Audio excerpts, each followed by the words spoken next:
Never be ashamed of a scar. It simply means you are stronger than whatever tried to hurt you. Part of me wishes I would have heard that a long time ago. My name is Kyle Weavers. I am a sophomore at Buena Vista University, and I have spina bifida. Spina bifida is a birth defect that affects the spine and spinal cord. The spinal cord pretty much contains and protects all the nerves in your body. These nerves help the rest of the body to communicate with the brain. So, it's pretty important stuff. I was born with hydrocephalus and myelomeningocele. Those are two really big words, and you probably don't know what they mean unless you have them. Hydrocephalus is fluid on the brain, and myelomeningocele is the most severe type of spina bifida, and it essentially means that the spinal cord is grown outside of the body.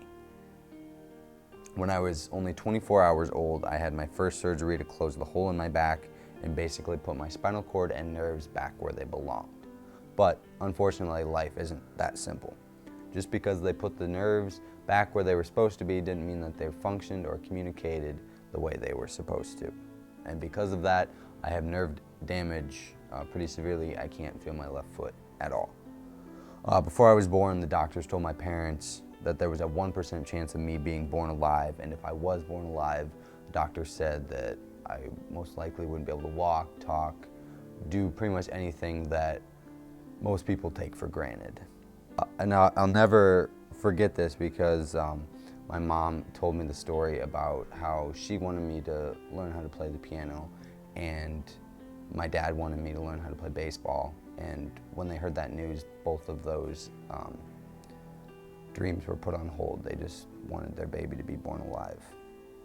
On November 1st, 1995, at 8:26 p.m., I was born alive. My spinal cord was born in a sac of fluid in the lumbar part of my back, which essentially is where your waistband sits. I had my first surgery on November 2nd. I spent the next 24 days in the neonatal intensive care unit at Blank Children's Hospital in Des Moines. As a result of my first surgery on November 2nd, I have a scar on my back. When I was younger, my mom and I coined the phrase angel wing bud for the scar. I thought everyone had one, and I thought it was super cool, but I soon found out that not everyone has one, and people don't think it's cool to have a scar there on your back. The way I kind of relate it to people is like, you know that when you were younger and you got that toy you always wanted for Christmas, and you play with it and you think it's the coolest thing ever, and then you bring your friends over to see this toy and your friends don't like it, and you're just kind of like taken aback because you're like, this toy it's the coolest thing ever. Why don't other people like it? And that's essentially how I felt with my scar, except my scar wasn't a toy I could push to the back of my closet. It was part of my body.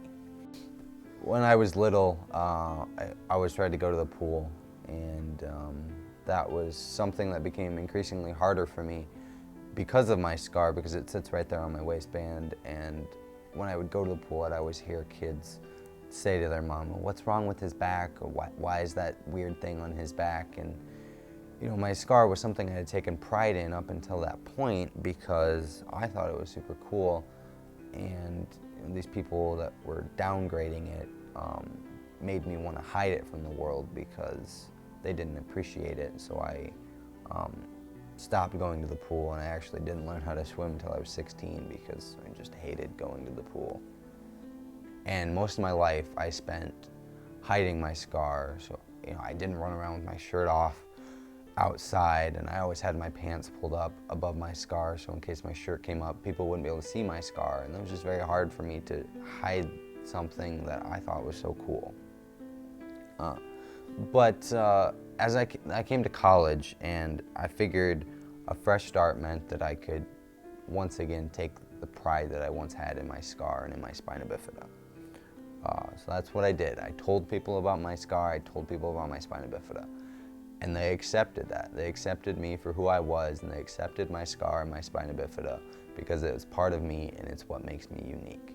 And obviously though, there's those people that call me a limp or a cripple, and I just find that funny because I have varsity letters in 2 sports from high school, and I'm currently preparing both physically and emotionally, to climb a mountain in January. As I've gotten to college, the memories of the pool have started to fade. I've started to regain this pride in my scar and in my spina bifida.